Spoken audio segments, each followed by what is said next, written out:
우리의 눈은 우리를 비춰주는 거울이라고 이야기를 합니다. 사람의 얼굴이 우리의 모습을 보여주기도 하지만 그것보다 더 우리의 진정성과 우리의 모든 것들을 보여주는 것이 바로 눈동자라고 하더라고요. 우리가 눈을 보면서 서로의 사랑을 고백하고, 특별히 우리의 눈빛을 통해서 예수 그리스도가 이렇게 증거되어지고 보여지는 삶이 될 수 있기를 예수님의 이름으로 축복합니다. 그러기 위해서는 어떻게 해야 될까요? 우리의 눈을 좋은 것을 보고 하나님께서 원하시는 것을 향함으로 인해서 좀 더 밝게 맑게 하는 훈련과 연습들을 해야 될 것입니다. 예전에 이렇게 민속 굿이죠, 굿하시거나 하는 분들의 얼굴을 본 적이 있습니다. 그런데 그분들의 얼굴이 굉장히 좀 날카롭더라고요. 그런데 얼굴보다 더 무서운 부분이 있습니다. 그게 어딘 줄 아시나요? 눈입니다. 눈이 엄청 예리하고요. 눈이 꼭 이렇게 막 누군가를 이렇게 쏠 것 같이 느껴지더라고요. 그리스도인은 그리스도인다운 모습들이 있어야 합니다. 그 첫 번째가 눈이고요. 우리 눈 속에서 사랑이 느껴지는 우리 모두가 될 수 있기를 다시 한번 축복합니다. 우리 서로의 눈을 다시 한 번만 좀 바라봐 주시겠습니까? 어떻게 예수님의 모습이 보이시나요? 이 사람 막 나를 죽일 것 같은, 쏠 것 같은 그런 분이에요. 이제 우리의 눈을 좀 부드럽게 풀면서 하나님의 모습을 보이는 우리 낙원의 성도님들 될 수 있기를 예수님 축복합니다. 오늘 읽은 이 말씀은 예수님께서 에고 에이미라고 하는 나는 무엇이다 라고 하는 첫 번째 말씀 중에 하나입니다. 그 말씀의 첫 번째가 바로 나는 떡이다, 생명의 떡이다 라는 말씀이죠. 그런데 이 말씀이 나오기 전에 있었던 사건을 저희가 좀 알아야 될 필요가 있습니다. 그 사건은 우리가 너무나 잘 알고 있는 오병이어의 사건입니다. 오병이어의 사건을 경험한 이스라엘 백성, 그 많은 무리들이 예수님을 찾기 위해 정말로 몸부림을 칩니다. 정말 혈안이 되어서 예수님이 보이지 않자 그들이 가지고 있는 모든 수단을 동원해서 예수님이 계실 것 같은, 강을 이미 건너가셨음에도 불구하고 예수님이 계실 것 같은 그곳을 향해서 열심히 따라가게 됩니다. 이유가 무엇일까요? 예수님이 행하셨던 기적, 오병이어의 기적을 통해서 그들이 맛본 거예요. 예수님만 따라다니면, 이 예수라는 사람만 따라다니면 먹고 사는 거는 문제 없겠다. 이 사람만 따라다니면 우리의 필요가 채워지겠다라는 그런 확신이 그들에게 생기게 되었던 것입니다. 그래서 그 무리들은 다음 날 그들을 몰래 예수님께서 떠나셨음에도 불구하고 예수님이 계실 만한 곳을 찾아내고 그리고 그곳을 열심히 따라가는 이런 모습들을 보여주게 되는 것이죠. 물론 그들이 예수님을 따라갔던 목적, 그러니까 방향은 사실은 좀 잘못된 부분이 있습니다. 하지만 이런 부분을, 성경에서 이런 부분을 읽을 때마다, 또 바리새인과 사두개인들에 대해서 제가 들을 때마다 제 안에 드는 생각이 한 가지 있습니다. 그들이 가는 방향, 그들이 가는 목적은 좀 잘못됐을지 모르지만 그들의 열심만큼은 좀 배워야 되지 않을까라는 생각을 종종 하게 됩니다. 여러분, 예수님을 따라가고 예수님께서 원하시는 길을 쫓아가기 위해 여러분들은 얼마나 수고하고 계십니까? 예수님께서 책망했던 바리새인과 사두개인들만큼, 물론 그만큼도 참 힘들 수 있습니다. 하지만 우리 안에 이 무리들만큼은 예수님을 따라가고자 하는 마음들이 마음속으로부터 일어날 수 있기를 예수님을 축복합니다. 예수님을 따라가는 것은 하나님이 주시는 은혜이지만 그 은혜와 함께 우리 안에 있는 결단도 필요합니다. 우리가 예수님을 따라가야겠다라는 그 결단이 있을 때 하나님이 주시는 은혜가 우리 안에 시너지를 일으켜서 우리가 그 길을 걸어갈 수 있는 것이죠. 우리가 주님을 따라갈 마음이 전혀 없음에도 불구하고 하나님의 은혜를 경험할 수 있을까요? 아주 특별한 경우, 그런 경우가 있습니다. 하지만 일반적으로 하나님이 주시는 법칙 안에서는 우리가 먼저 하나님을 따라가고자 하는 열심이 있어야 합니다. 그럴 때 하나님의 은혜가, 하나님의 일하심이 우리 안에 우리를 변화시키는 능력으로 나타날 수 있게 되는 것이죠. 이러한 열심이 있었던 그 무리들을 향해서 예수님께서 말씀하십니다. 너희가 나를 쫓아오는 이유가 썩어질 양식, 그 썩어질 것들을 위해서 따라오는 것인데, 이제는 썩어질 것을 구하지 말고 바로 영원한 생명의 양식인 나를, 말씀을 구하라 라고 말씀을 하시는 것이죠. 그러면서 예수님께서 이렇게 말씀하십니다. 내가 하나님께서 보내신 영원한 양식, 즉 그리스도이다 라고 선포를 하십니다. 우리 27절 말씀입니다. 좀 본문에서 벗어나긴 했지만요, 27절 말씀을 함께 읽겠습니다. 함께 읽겠습니다. 썩을 양식을 위하여 일하지 말고 영생하도록 있는 양식을 위하여 하라. 이 양식은 인자가 너희에게 주리니 인자는 아버지 하나님께서 인치신 자니라. 인자는, 여기서 인자는 예수 그리스도를 이야기하는 거겠죠. 예수 그리스도는 하나님께서 인치신 자, 하나님께서 보내신 자, 바로 구원자 그리스도라라고 오늘 본문에서 스스로를 이야기하고 있는 것입니다. 예수님께서 본인을 그리스도다라고 이야기하자 사람들은 예수님께 당신이 하나님께로부터 오신 분이라는 것을 우리에게 보여주십시오, 표적을 보여주십시오 라고 요구를 해요. 그런데 우리가 알아야 될 게 있습니다. 지금 이 일이 일어나고 있을 때 배경, 오병이어 사건이라고 이야기 드렸잖아요. 지금 그들은 이미 오병이어 사건을 경험한 사람들이라는 거예요. 이 말은 이미 예수님의 존재가 어떠한 분이신가에 대해 그들은 이미 알고 있다는 것입니다. 그럼에도 불구하고 그들은 예수님께서 당신 스스로를 하나님께서 보내신 자 그리스도라고 이야기하자 우리에게 표적을 보여주십시오, 당신이 그리스도라는 증거를 우리에게 보여주십시오 라고 이야기를 합니다. 그러면서 우리가 기대하는 그리스도는 이런 사람이에요 하고 보여줄 증거, 표적을 그들이 예수님께 요구합니다. 31절 말씀이거든요. 함께 읽어볼까요? 31절 말씀입니다. 기록된 바 하늘에서 그들에게 떡을 주어 먹게 하였다 함과 같이 우리 조상들은 광야에서 만나를 먹었나이다. 이스라엘 백성들이 예수님께서 당신 스스로를 그리스도다라고 이야기하자 당신이 그리스도라면 이 정도쯤은 돼야죠 라고 하면서 뭘 요구하냐면 만나의 기적을 요구하는 거예요. 출애굽 시대에 이스라엘 백성들이 먹었던 그 만나, 이 만나를 내려줄 정도가 돼야지, 그래야지 하나님께서 보내신 예수님 그리스도가 아니겠습니까? 라고 그 기적, 표적을 요구하고 있는 것입니다. 지금 그 무리들은 이미 그리스도, 하나님께서 보내신 분은 이 정도는 돼야 돼 라는 자기 자신들만의 기준을 이미 정해놓고 있는 거예요. 예수님께서 어떠한 일을 하시던 관계없이 내가 원하는, 우리가 원하는 기준에 맞지 않는 사람은 메시아일 수가 없어 라고 이미 결정을 해놓은 거죠. 그리고 우리가 원하는 기준을 충족시키는 사람만이 그리스도야 라고 말씀하고 있는 것입니다. 그런데 그들은 그들이 정해놓은 기준으로 인해서 너무나 안타까운 일을 경험합니다. 바로 앞에서 상상할 수 없는 기적과 표적을 보여주시고 스스로가 생명의 떡이라고 말씀하시며 메시아의 힘을, 그리스도의 힘을 누누이 보여주셨던 바로 눈앞에 있는 그리스도를 그들은 보지 못하게 되는 거예요. 그들이 정해놓은 기준에 함몰되어서 그들은 바로 눈앞에 있는 그리스도를 보지 못하고 헤매는 삶을 살아가게 되는 것이죠. 여러분, 너무나 안타까운 상황이 아니겠습니까? 그런데 정말 안타까운 것은 무엇이냐면요, 이 사건이 그들만의 사건이 아니라는 거예요. 바로 우리가 살아가는 우리의 삶 속에서 흔하게 일어나는 일들이 바로 이러한 일들이라는 것이죠. 여러분, 하나님께서 주시는 은혜, 하나님이 주시는 우리를 향한 사랑, 이런 것들에 대해서 생각할 때 여러분은 어떠한 생각이 드십니까? 여러분이 주시는 고난, 사랑일까요?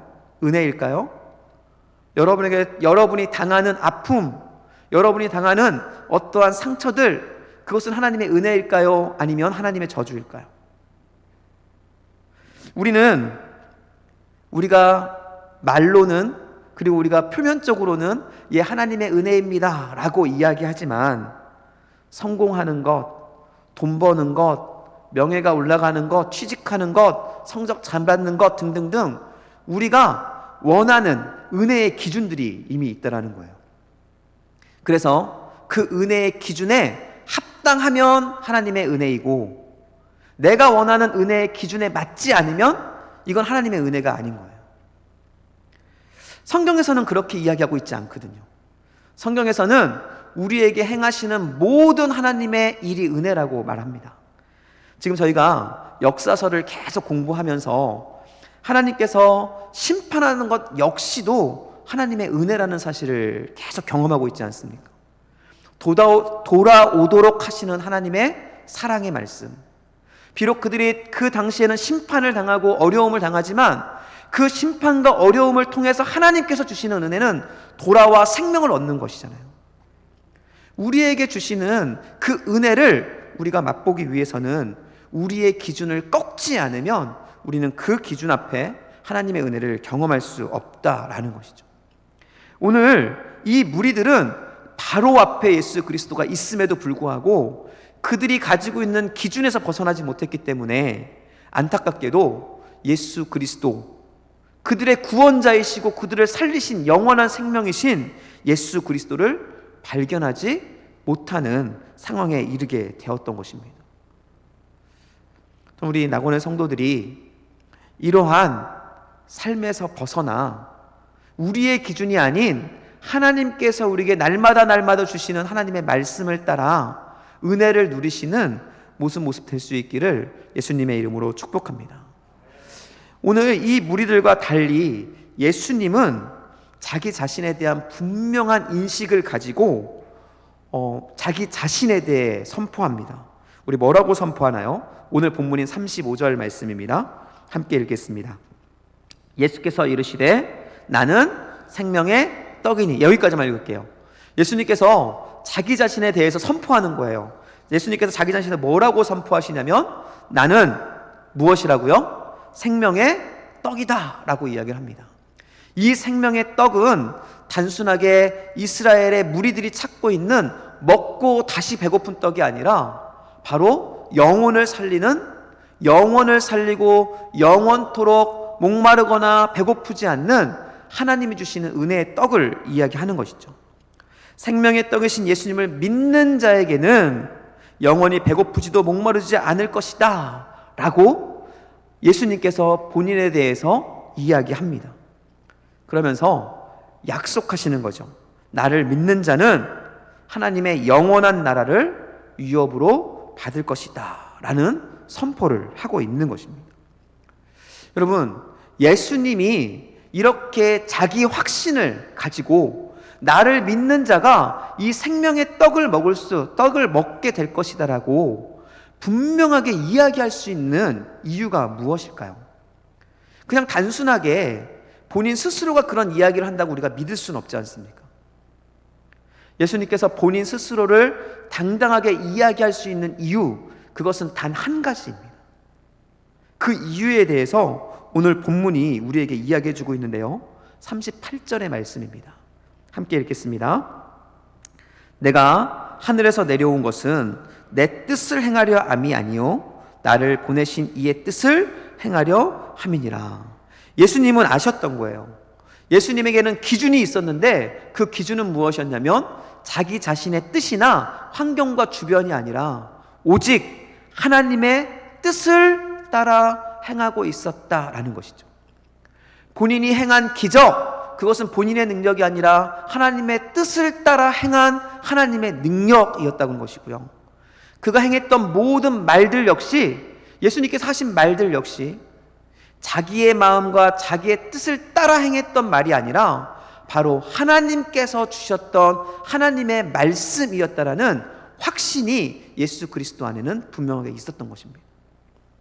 그렇기 때문에 예수님께서는 본인의 입을 통하여 나온 하나님의 말씀이 사실과 능력이며 진리이며 그 말씀대로 생명의 떡인 나를 믿는 자, 예수님을 믿는 자는 하나님께서 허락하시는 영원한 생명, 하나님의 나라를 유업으로 받을 수 있을 것이라는 확신이 있었던 것이죠. 여러분, 예수님께서 하셨던 걸음걸음, 예수님이 하셨던 모든 말, 예수님이 하셨던 모든 기적과 이 모든 것들이 하나님의 뜻에 따라 행했던 것임을 우리는 기억해야 합니다. 여기서 우리가 우리의 삶을 좀 돌아보면서 생각해 봐야 될 것이 있습니다. 그것은 우리가 살아가며 우리의 삶 속에 일어나고 있는 많은 일들 중에 하나님의 뜻을 따르기 위해 내가 죽어지고 나를 포기하는 분량이 어느 정도인가 라는 질문이에요.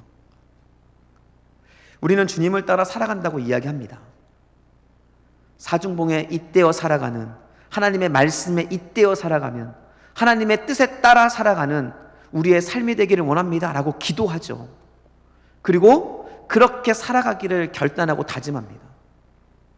하지만 문제는 우리가 하루를 살아갔을 때 뒤를 돌아보면 과연 그 말씀에 따라 우리의 삶을 얼마나 내려놓았는가 라는 질문 앞에 참 부끄러운 모습이 보여진다, 펼쳐진다는 거예요. 오늘 오후 예배를 드리기 때문에 하루를 사셨잖아요. 오늘 하루를 살아가시면서 하나님의 뜻 때문에 내 뜻을 내려놓으신 경험이 있으십니까?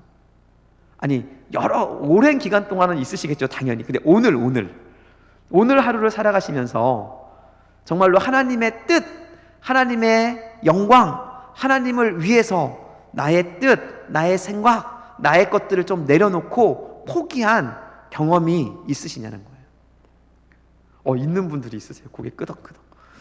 그런데 많은 분들이 참 안타깝게도 하루를 살아가고 뒤를 돌아봤을 때 하나님의 뜻이 아닌 나의 뜻대로 살았던 삶이었던 것을 확인하게 되실 거예요. 그만큼 저희는 예수님과 함께 살아가는 삶이 아니라 무리들처럼 우리의 삶을 이미 기준 지어놓고 내가 지금까지 경험했던 것, 내가 알고 있는 지식, 내가 지금까지 선택하고 있었던 삶, 그것들을 기준으로 살아가고 있다라는 것이죠.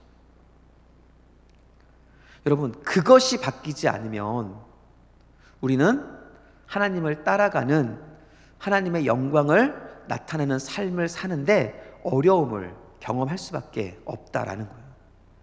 물론 그것이 쉬운 것이 아닙니다. 그리고 많은 훈련과 정말로 많은 시행착오와 어려움을 통해서 얻어지는 하나님께서 허락하시는 열매이죠. 이스라엘 백성들이 그 수없이 많은 기간 동안 하나님께서 반복적인 훈련을 통해서 그들을 그렇게 만들어 가시기를 원했음에도 불구하고 그들은 결국 실패하지 않았습니까? 저희도 마찬가지입니다. 우리가 예수님을 정말로 인격적으로 우리 안에 예수님의 성령님이 그 일을 감당해 주지 않으시면 우리 또한 실패할 수밖에 없습니다. 그러나 처음 부분에도 말씀드렸던 것처럼 우리 안에 그것을 추구하는 마음이 있느냐라는 것은 우리가 다시 한번 돌아봐야 될 것입니다. 여러분의 이 시간 먼저 좀 질문하기를 원합니다. 여러분들은 하나님의 뜻을 위해 여러분의 뜻을 꺾으실 준비가 되어 있으신가요? 여러분들은 하나님의 뜻을 위해 여러분들의 뜻, 여러분들이 원하는 것, 여러분들의 유익을 내려놓을 준비가 되어 있으신가요? 한 5분만 아멘하시네요. 이게 참 힘든 거죠. 은혜 받으라 그러면 참 좋은데 우리의 뜻을 꺾으라는 것은 참 어려운 일입니다.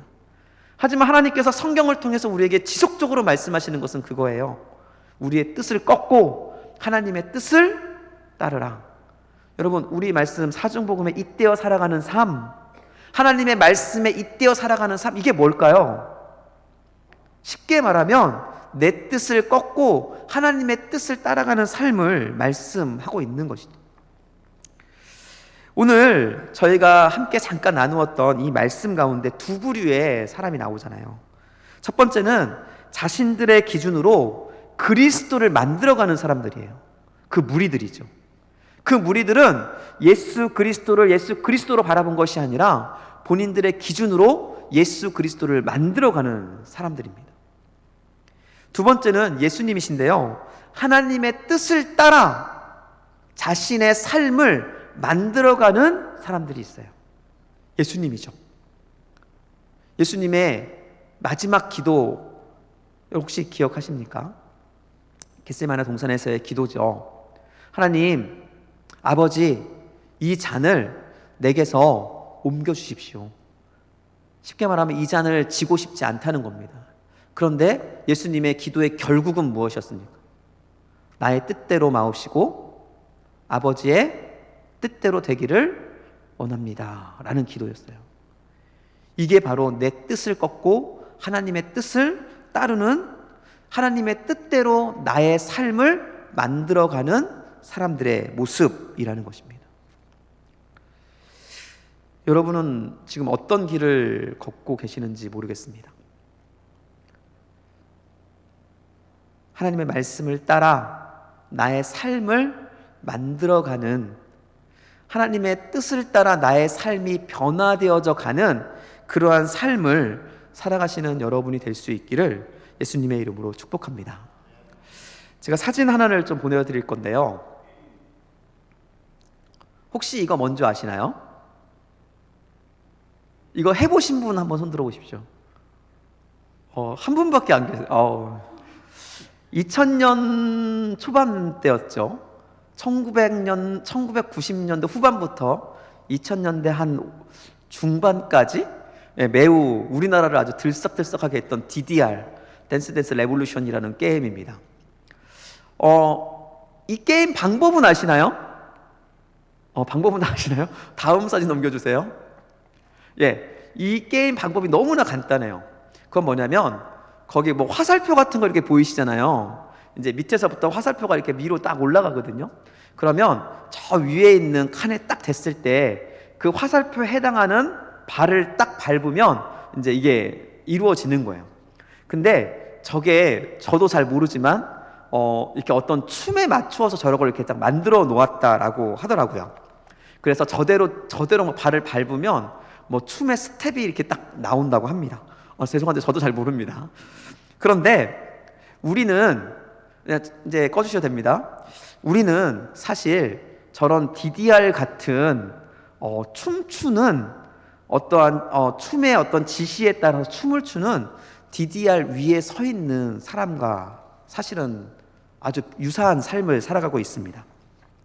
우리도 DDR에서 위에서 이렇게 그 어떤 화살표가 막 올라가면서 그 화살표대로 막 밟고 그 화살표를 따라 살아가는 것처럼 우리도 우리에게 주어진 어떤 기준을 따라 살아가는 사람일 수밖에 없어요. 그래서 화살표가 우리의 기준이 되어지는데 그 위에서 춤을 추는 것처럼 우리도 우리가 어떠한 기준을 따라 춤을 출 것인지를 결정해야 됩니다. 우리는 하나님의 바람, 하나님께서 원하시는 뜻을 따라 춤을 출 것인지 사단의 뜻을 따라 춤을 출 것인지 결정해야 돼요. 우리가 그 위에 서 있을 때 우리가 춤을 추지 않을 수는 없습니다. 누구든지 춤을 춰야 하는데요, 그 춤을 우리는 어떤 춤을 출지 결정을 해야 됩니다. 우리는 바리새인과 사두개인들이 추었던 춤을 너무나 잘 알고 있습니다. 여러분, 바리새인과 사두개인들은 자기들이 정해놓은 자신들의 법칙에 지배당합니다. 이 화살표들이 자기들이 정해놓은 규칙들이죠. 그래서 진리를 발견하지 못해요. 예수님이 기정을 해가시고 예수님이 생명의 말씀을 전하시고 예수님을 통해서 하나님의 형상이 나타남에도 불구하고 그들은 예수님의 모습을 발견하지 못합니다. 그래서 결국 그들이 얻은 열매가 무엇입니까? 바로 예수 그리스도를 십자가에 못 박는, 예수님을 십자가에 죽이는, 결국 그러한 열매를 맺을 수밖에 없었죠. 예수님께서는 자신의 뜻을 추구하지 않으셨습니다. 우리 38절 말씀인데요, 읽었던 말씀입니다. 제가 다시 한번 읽어드릴게요. 내가 하늘에서 내려온 것은 내 뜻을 행하려 함이 아니요 나를 보내신 이의 뜻을 행하려 함이니라. 예수님께서 오로지 관심이 있고 예수님께서 추구했던 삶은 바로 하나님께서 원하시는 뜻이었다라는 거예요. 화살표 하나하나마다 하나님의 뜻이었다는 겁니다. 발걸음 하나하나마다 하나님의 뜻이었던 것이죠. 예수님은 자신의 뜻이 아닌 하나님의 뜻대로 춤을 추었습니다. 우리가 잘 알고 있는 믿음의 선진들, 그들 역시 하나님의 뜻대로 삶을 살아갔죠. 우리 교회가 이렇게 세워지고 이 대한민국의 전 세계 교회가 세워졌던 이유는 바로 하나님께서 원하셨던 하나님의 뜻대로 춤을 추었던 사람들이 술 수었던 사람들의 열매를 우리가 먹고 있는 것입니다. 이제 그 춤의 순서가 우리들에게 다가온 거예요. 하나님께서 우리를 DDI라는 곳에 올라가게 하셨고, 그리고 우리로 하여금 이제 춤을 추도록 만드셨습니다. 여러분, 우리가 어떠한 춤을 춰야 할까요? 오늘 읽었던 본문에서는 하나님께서 우리가 춰야 할 춤에 대해서 명확하게 이야기해 주고 있습니다. 우리 39절 40절 말씀인데요, 함께 읽겠습니다. 39절로 40절 말씀 같이 읽겠습니다. 나를 보내신 이의 뜻은 내게 주신 자 중에 내가 하나도 잃어버리지 아니하고 마지막 날에 다시 살리는 이것이니라. 내 아버지의 뜻은 아들을 보고 믿는 자마다 영생을 얻는 이것이니 마지막 날에 내가 이를 다시 살리리라 하시니라. 여러분, 하나님의 뜻이 무엇입니까? 하나님의 뜻은 바로 예수님을 통하여 이루시기를 원하셨던 뜻인가 동시에 지금 이 시대에 춤춰야 하는 저와 여러분을 향하여 원하시는 뜻, 바로 생명, 영혼을 살리는 춤을 얘기합니다. 우리가 춰야 하는 춤, 우리가 따라가야 하는 하나님의 뜻은 바로 생명을 살리는 춤이에요. 어떤 한 목사님께서 이러한 춤을 BBR이라고 하셨어요. BBR. 조금 전에 보여드렸던 그거는 DDR이잖아요. 댄스 레볼루션.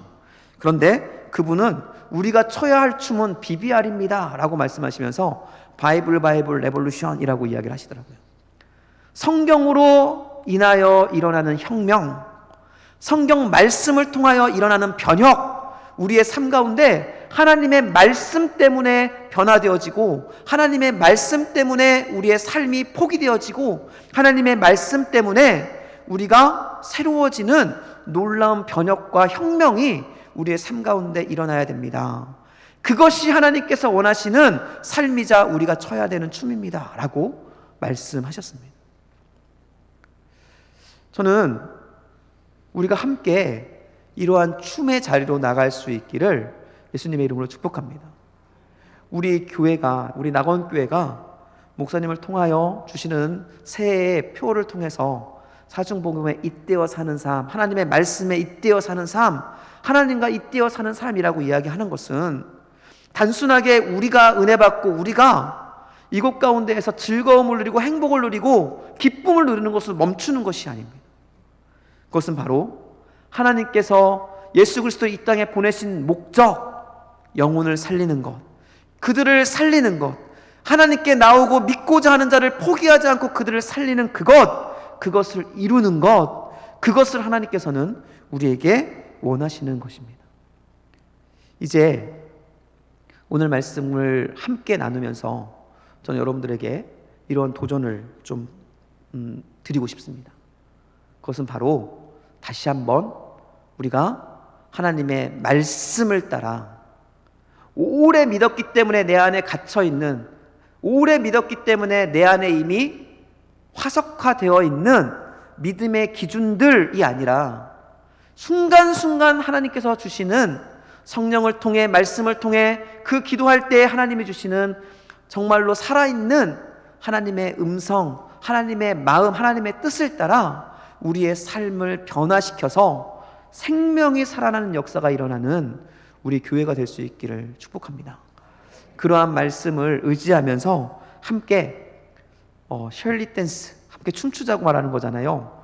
우리 함께 담임 목사님을 중심으로, 또 우리 교육자들을 중심으로, 우리 목자님들과 장로님들과 우리 목자님을 중심으로 함께 영혼을 살리는 춤을 추는 우리 낙원교회 모두가 될 수 있기를 예수님의 이름으로 간절히 축복합니다. 우리 잠깐 기도하겠습니다.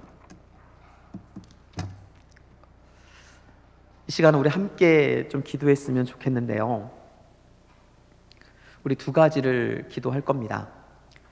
첫 번째는 내가 오랜 시간 믿으면서 내 안에 고착화되어버린, 화석화되어버린 내 믿음의 기준이 있다고 한다면 이 정도쯤은 돼야 믿는 거지, 이 정도쯤은 해야지라는 그런 것들이 있다고 한다면 그런 것들을 좀 내려놓는 시간이 됐으면 좋겠습니다. 그리고 매 순간순간 주시는 하나님의 말씀에 민감하게 반응해서 그 말씀을 따라 나의 삶이 매 순간 변화되는 그런 정말로 활력 있는 우리의 삶이 될 수 있도록 도와주십시오 기도했으면 좋겠고요. 두 번째는 그러한 삶을 통해서 내 주변에 있는 영혼들, 죽어가는 영혼들이 살아나는 역사가 일어날 수 있길 원합니다라고 우리 두 가지를 위해서 우리 함께 주여 한번 외치시고 기도하며 나갔으면 좋겠습니다. 우리 주여 한번 외치시고 간절히 기도하며 나가겠습니다.